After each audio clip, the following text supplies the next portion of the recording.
akyogera si akireeta naye industry ya kyama kati okugigolola ate temumenye egenda sooka emenyeke tuddeyo ku drawing board exactly eyimuke nateera yeah basically industry ya Uganda yagwa musically twagwa ffenna kati tuli ku kyetuyita drawing board saawa eno tugeza yes nga boolaba yes nga boolaba nti nga boolaba tiimu z'omupiira oba maani oba Arsenal nti regime yonna eba erina osooka neeyiika ne mukkiriza ne muddamu ne muzimba ttiimu empya kale akaseera kano ndi n'omukulu owa Dida Events naye kabeeko kyatugamba kimu bibiri ate naye mwongere okumumanya ate mumuwe n'emirimu kubanga at the end of that day ekyetufa nsanyusa okusinkana ssebo kale ssebo ogamba otya ndistede tubaaniriza Dida Events Uganda Limited wantu walungi nnyo njagaddewo amina environment kalungi amina ya office yeyo yennyini otuukawo mu butuufu n'ogamba wowe nnyini ntuuse watuufu akulaba mweyanjulire amanya Dida Events director Dida Events Limited management ya Bradizo omuyimbi man so mukola biki wano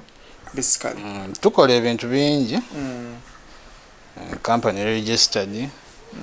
tukola talent management basically togere ku ndongo fe kati saawa eno tuli mu ndongo tuli mu talent management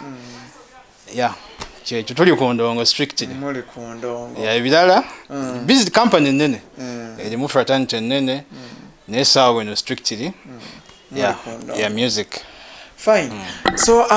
Bradizo no musangawa era how do you come to be his manager Bradizo lugendo luwanvu dushoteninge muko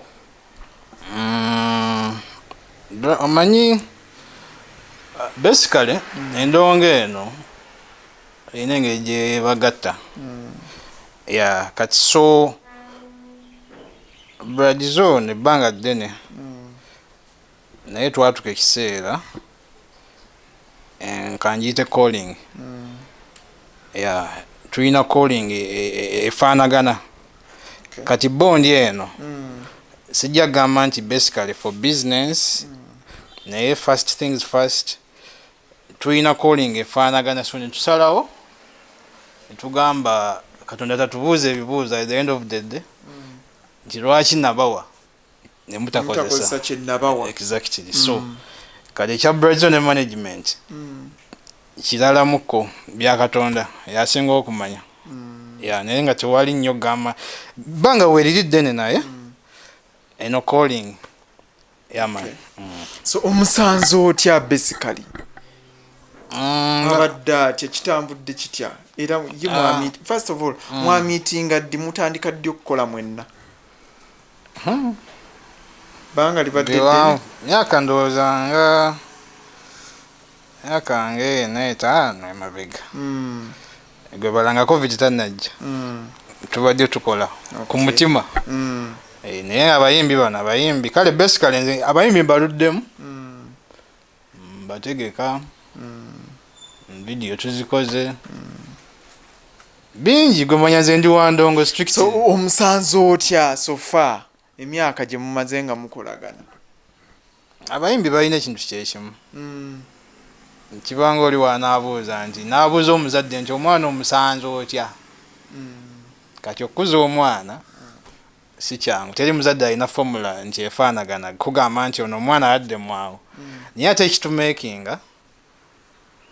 omuntu omusanga takola nsobi sooka weesike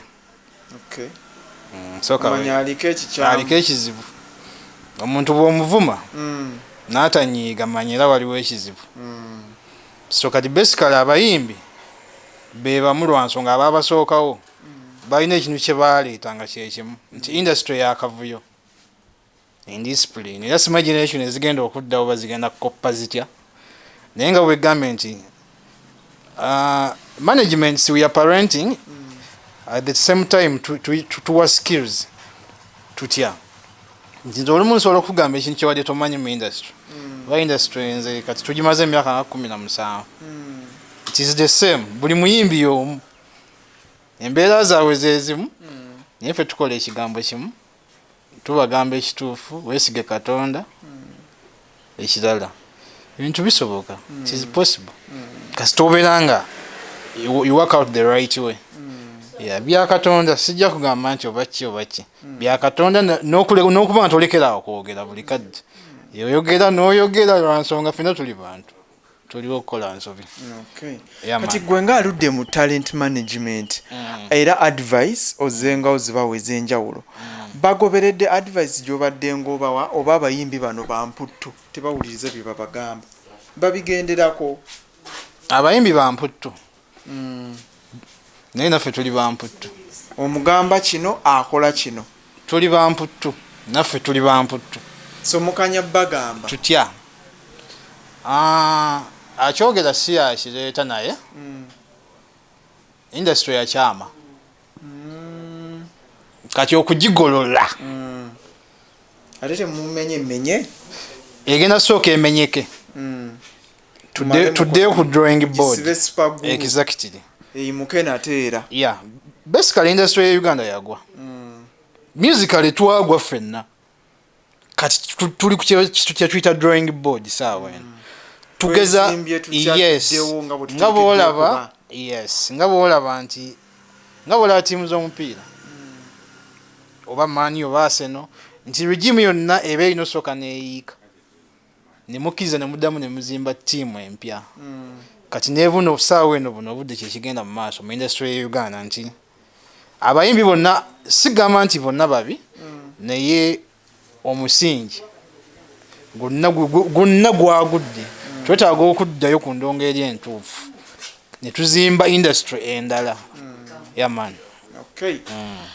Dida events gwe tuli naye njagadde tuwayeemu obugambo kimu bibiri nkiwa naawe atulaba obaako obutinitini bw'omuyigirako nga tumaliza Dida.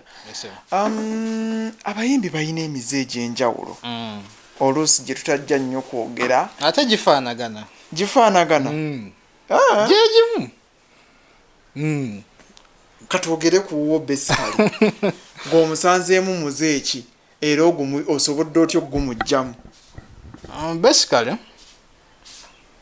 kanjogere ekigambo ndowooza nga kimu generally nga kigatta fraternity yonna ekisooka kansika njogere ku Katonda. Abantu abasinga balowooza mu Katonda takola naye ate bamunenyeza bwerere baba tebamusabye era bagamba eddogo pitirivu nnyo mu industry muno abantu beerega okufaako obufi awabeera sitaani wabeerawo ne Katonda. Katonda tasobola kuba na makulu nga tewali sitaani ekimekinga Katonda okuba relevant kuba nti sitaani waali naye mu kubeerawo kwa sitaani abaana beeroga banna exactly naye ebya sitaani tebiwangaala bikolerawo kisobola okukolera exactly kuva nze ebbanga lyemmaze mu industry era olaba waliwo abayimbi abamu abajja ne bakola ki ne bagenda ate era naawe nga bwe mwagambye nti nammwe bapromota ba talent managers wali nti mulina emputtu nammwe era bagamba muli balogo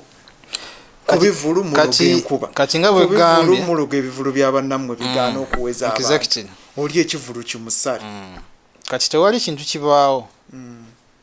mu lugero tewali kintu kibaawo nga tekiteekeddwa kubeerawo exactly naye amakubo gali abiri waliwo erya Katonda n'erya sitaani nga wegambe nti walonda oliri wali okwata gwoba oyagala ekiwangaala kwata lya Katonda bw'oba oyagala kyamangu no si ku directing it's your choice kuba at the end of the day abantu abamu tukolerera ggulu tetuli baawano so kati kiri gy'oli nti era ne bw'onaakola otya ogenda birekawo so basically Katonda olugero luba lwero tosobola dukyusa newokola otya gwe kyoba olina okukola okumanya nti essaawa yonna era ogenda genda mu meeting kati ne industry ya Uganda bwekyo bweri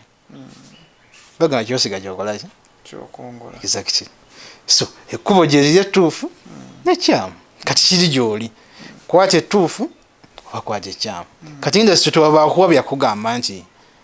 industry yaffe mbi nnyo simanyi ya sitaani yes sitaani wali ne katonda akola ki wali kati goba ate bombi bakola sitaani asobola okukola ekintu ddala katonda kyasobola okukola naye kijja kuba short lived nga mu Moses webaga nti era Farao yakola byonna bye yakola naye okufa kwakola ki yalemererwa okuzza omwana we kiri kyokka katonda we yatukubira eri last blow buli omu nakkiriza nti ekikwatagana n'obulamu katonda yakola ki kati ne industry bwekyo bweri gwe kyogenda osiga kyogenda okungula gwe keera ku makya kola byokola sitaani akukolere bijja kuba short lived nga ddayo bakanya kuddayo industry yemu ffe tugirabya ng'ejja ng'egwa nakati bweri so tewali kyanjawulo gamba nti omuyimbi agenda kujja mbwakole ekintu ekyenjawulo okujja nga akikoze okuweesa katonda kitiibwa exactly naye otugambye industry yagwa mu kutema mpenda tugizaawo tutya edde weteekeddwa okubeera abakimanyi bakimanyi saawa eno tulinganga ttiimu za mupiira buli muwagizi ne ttiimu eri eyo oba oli wamaanyi oba oli waseno okimanyi ttiimu yange naye mutuufu lwaki luli yali ekola bulungi waaliwo ebintu ebimu waaliwo ensonga lwaki naye nga at the same time industry ekuze kuba luli industry okuva 2010 okudda emabega temwalimu ssente nga teri professional manyifa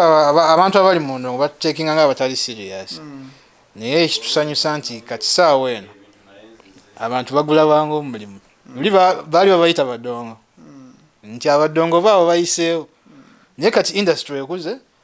abaana bakolera ddala basobola okukola ebivulu ebirimu emitwalo gy'abantu online bakola bulungi ne fulaga ya Uganda basically eri waggulu kimanyi katonda musanyufu ya ng'omuntu aludde mu ndongo eno enkozesa ya social media ogiraba otya kubanga social media ebadde nkulu nnyo mu kupromotinga endongo yaffe era it is part bwe tunaabanga kuba ogambye nti yagwa naye kitegeeza nayo tuba tulina ogitereeza okusobola okuteeka industry yaffe we tujagala but as of now njagala okubuuza enkozesa ya social media eri etya naddala mu ndongo kuba kati ye field gye twogereramu kati basically ebintu ebikwatagana ne internet tuli bapya tuyiga biyiga nga bannayuganda badde ndowooza nti internet emazeewo kati akabanga abantu bategedde enkozesa yaayo bw'okeera ku makya kazi ku makya buli lunaku waliwo agula smartphone nakusoose okubeera ku Facebook ne TikTok bw'okeera ku makya n'obuuza munnayuganda saawa eno nti TikTok erina emyaka emeka omuntu aba yava mu Uganda n'agenda ebweru tugeze n'avaawo before covid saawa eno n'akomawo oyinza n'omugamba nti Facebook teriiko nagamba kisoboka kitya lwaki gani tuli bapya mu bintu ebimu naye Facebook tebagizangako oba omukulembeze w'eggwanga atulowoozaako ki naye basically nga mbadde gamba ejja kuddako naye nga bwegambye nti tuli bapya mu bintu ebikwatagana nesi n'emitimbagano exactly eggwanga terinakula kutuuka ku level nga bali abasajja so bwe tuba nga tuli bapya kitegeeza tetunnamanya nkozesa ya internet tewali anti kati tewali abatono ennyo be bamanyi ate nga tebasobola gikozesa abangi ennyo tebamanyi ate ne bagikozesa exactly kati nga bwegambye nti mu industry ya music era abasinga tebamanyi kyakukola kati ne ku internet wano manyi life ziri bbiri waliwo kye bayita reality nti omuntu asobola okukeera ku makya n'ateekayo ekintu ku TikTok naye waliwo kye bayita reality naye mu ndongo yaffe eno mwekiri nsobola okukeera ku makya neneesuddiya naye waliwo kye bayita reality nti abasinga obulamu obusinga ku internet buli fake exactly buli fake naye musicians baffe kye bapostinga ku TikTok oba ku X oba ku mikutu emirala si kye bali in their real life nanti industry wano batufakinga industry masimu gaffe kati industry kyo kiba kikwatagana lwaki it is the show business olaga kyokola ki olaga kyoyinawo bino byakakasa ya that's why omuyimbi osobola omulaba mu video nga yesibye mundu akola ki nga tamanyi nawe bakoshinga amasasi bakubaga gashi bakubaga mu mwa papa ukifuna so gwe okozesa art abantu no portraying kyoyagala no kibaguza kati bakisima they will like you kati nenga ku social media ono ngabwe gambi tuli bapya kati tugenda kula tutyo omwana baga nume kuba ekula bigo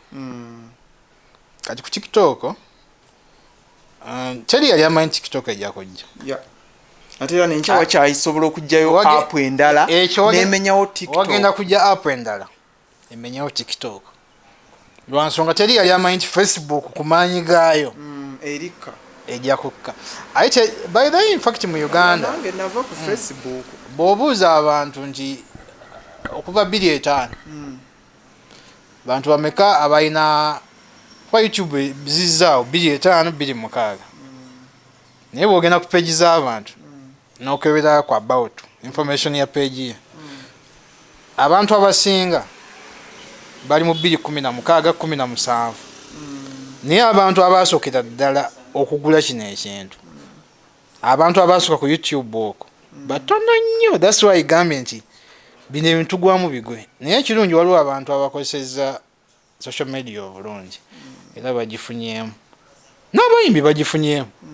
kuba YouTube esobola obbasasula wadde mu Uganda ate kati kibyakyankalana tewali copyright nti tewali in fact music we Uganda wali netekola lwaki nti ekigambo copyright kinene omuntu bw'okyogera obwogeza asinga tebakitegeera kiri ddala ba musicians baffe beetaaga okusomesa nti omuyimbi aba tamanyi nti n'erinnya nawo bo bali ready okuyiga tetukowa kwogera nze ndabanga nabo abatali ready kuyiga management nti oyinza okugamba nti waliwo ebitongole ebiriwo ebisobola okusomesa musicians about this naye nga they are not ready to learn omuzadde bw'okowa omwana oba omuziisa aye tebakulimba nti waliyo omuzadde ali perfect so temugenda kowa kwogera aye tewali mwana aliki ali perfect naye fomula eri emu kera ku makya ombuulireyo omuntu omu amanyi olw'enkya tewali kati fomula nyangu nnyo by the way mu life niyo kiba nga tetwogera ku ndongo fomula y'obulamu nyangu nnyo waliwo amanyi olw'enkya yuga naye kino kintu kiganye kinnemeredde fena tumumanyi oyo yali waggulu kati abantu ensobi gye bakola abasinga obungi ono omwana oba ono omuyimbi niye ate oli amanyi ebigenda omukwatako asobola okyusa olugero tomugambye kati nga naye akazanya nga kalina okubeera naye bw'okera ku makya n'obaako by'omugamba akyuse ng'awuliriza agamba oke kati kankyuse bwenti ne bwenti bw'okera ku makya n'osirika bwoti nga naye akazanya nga firimu yo nga bw'erina okubeera nti era tugenda kuvaawo naye teri amanyi kigenda kukolaki kuddako so kati tetulina kukoowa so Dida bwe tuba ab'okutereza social media eno tugenda kukola tutya avunaanyizibwa ye gavumenti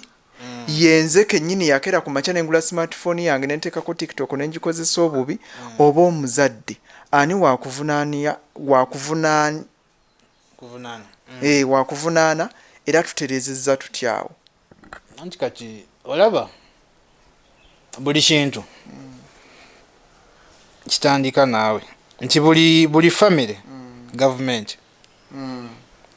ate naawe kenyini yes oli government eyiyo nga bwegga nti awali ekibi tiwabulawo kirungi tosobola kuŋŋamba nti ku social media kwonna tekuli birungi naye ate ebibyo ebisinga obungi era bye bisinga okutambula lwaki nti ekitufuula abantu kwonoona era tekitegeeza nti eggwanga liba lyonoonese katonda tagenda tulokola olwakuba nti mulimu omuntu omu mu Uganda omutuukirivu asobola otulokola olwoyo muntu ogwo omu. So kati kitegeeza ki social media simbi ewadde abantu emirimu ate abantu gye bali abagikozesa obulungi naye tulina okwetereeza n'okwesabira. Yes. Kale tuwe enamba za booking ne ku social media Dida events following batya? Enamba tujja kugaba endowooza ya booking business strictly. Tonkubira kumbuuza omuyimbi yalidde ki business strictly. Fetuli bandongo enamba ojja kuwandika 07 55 18 66 45 oba 0755 18 66 45. Yeah man, booking strictly. Bradizo. Yeah, limbo lipewa bayita okudalya. Video yakwatiddwa NG Films, Norton Georgia. Yeah, Dida Events Management. Okay. Yeah man. Kale tweyanza nnyo tweyanzeege ye manager ndowooza ebigambo bye simanyi gwe bw'owulira nga mulimu ekitalina makulu nnyo osobola okukireka naye akaakamu obubiri oba obusatu bw'owulidde nga bulina amakulu mbadde nsaba interview eno bupwikingemu ate bukuyambeko mu bulamu bwo obwa bulijjo. Gwe kennyini weetereze, bw'aba muzadde naawe weetereze, gavumenti naawe weetereze kuba ffenna nga bw'atugambye tuli gavumenti. Gwe kennyini atulaba oli gavumenti, ne muzaddewo gavumenti, n'omwana wo gavumenti, ne mukwano gwo, ne sisitawo, ne brotherwo, ne kojjawo, ne ssengawo, naani, ffenna tuli gavumenti. So ffenna twetereeze tumanye ki ekiteekeddwa okukolebwa. Kale atakumira mpeera abankumire, Mukama Katonda abanjagalire.